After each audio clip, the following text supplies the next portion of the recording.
BJP लगातार छोटे दलों को साधने की कोशिश में है। उसके जो सहयोगी दल हैं उनको मनाने की कोशिश जारी है और इसमें अपना दल के साथ साथ निषाद पार्टी बहुत महत्वपूर्ण हो जाती है। कहा यह जा रहा है कि निषाद पार्टी के साथ तालमेल बैठ नहीं पा रहा है, चीजें सॉल्व नहीं हो पा रही, क्योंकि निषाद पार्टी की तरफ से कहा गया है कि अगर उनकी मांगे नहीं मानी जाती हैं तो वो अलग रास्ता अख्तियार कर लेंगे, बीजेपी का साथ छोड़ देंगे। और इस बात से बीजेपी बहुत परेशान है। अभी आपने देखा कि कैसे मनाने की कोशिशें हुई जब योगी आदित्यनाथ दिल्ली पहुंचे थे। उस दौरान निषाद पार्टी के नेता संजय निषाद और प्रवीण निषाद से मुलाकात अमित शाह करते हैं, के शर्मा करते हैं। उसके बाद जेपी नड्डा से भी संजय निषाद की बात होती है। केंद्र में वो अपना एक शेयर चाहते हैं, यानी मोदी मंत्रिमंडल में वो शामिल होना चाहते हैं और उसके साथ ही साथ राज्य में भी मंत्रिमंडल में वो अपनी पार्टी के लिए जगह चाहते हैं। इसके साथ ही साथ रिजर्वेशन का जो वादा था उसको लेकर संजय निषाद कहते हैं कि वो वादा बीजेपी ने निभाया नहीं है, बीजेपी ने वादा खिलाफी की है। अब ऐसे में बहुत मुश्किल है कि कैसे बीजेपी संजय निषाद को मना पाए। और ये मुश्किल क्यों है, जरा इसको ऐसे समझिए कि निषाद पार्टी कितनी ज्यादा महत्वपूर्ण बीजेपी के लिए हो जाती है।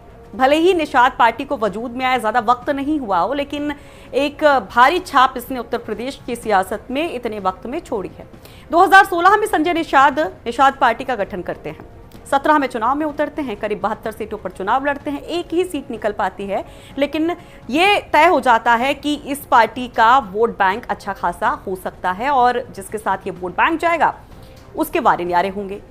अब क्यों ये है वो बताते हैं। 12% जो वोटर्स हैं वो इस पार्टी से जुड़े हुए हैं, निषाद समुदाय से जुड़े हुए हैं, जिसमें 15 से 16 उप जातियां हैं और ये जो जातियां हैं ये करीब 20 लोकसभा सीटों पर असर रखती हैं। यानी कि ये सिर्फ विधानसभा चुनाव की बात नहीं है, 2024 का लोकसभा जो चुनाव है वो भी बहुत महत्वपूर्ण हो जाता है, इस लिहाज से उस पर भी असर काफ़ी पड़ेगा।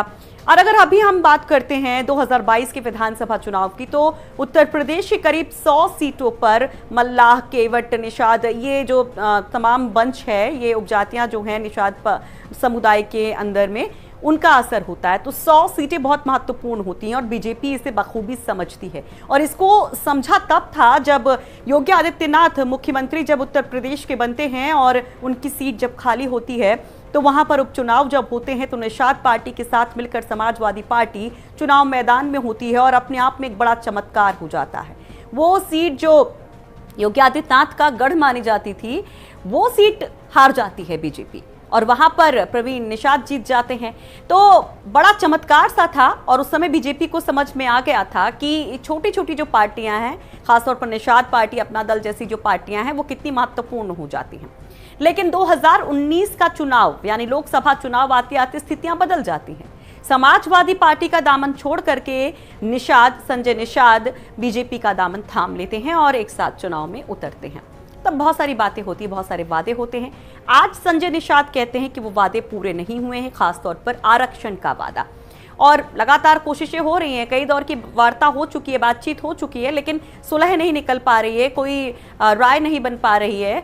तो ऐसे में अब एक बार मंगलवार की जो बैठक थी जेपी नड्डा के साथ, उसके बाद जिस तरह का स्टेटमेंट कल संजय निषाद की तरफ से दिया गया है वो बीजेपी की मुश्किल बढ़ाने वाला है। अब यहां पर यह भी कहा जा रहा है कि अगर संजय निषाद बीजेपी से अलग होते हैं तो क्या समाजवादी पार्टी के साथ जाएंगे, क्योंकि समाजवादी पार्टी निषाद पार्टी को अपने पाले में लाने की कोशिश में लगातार दिखाई दी है।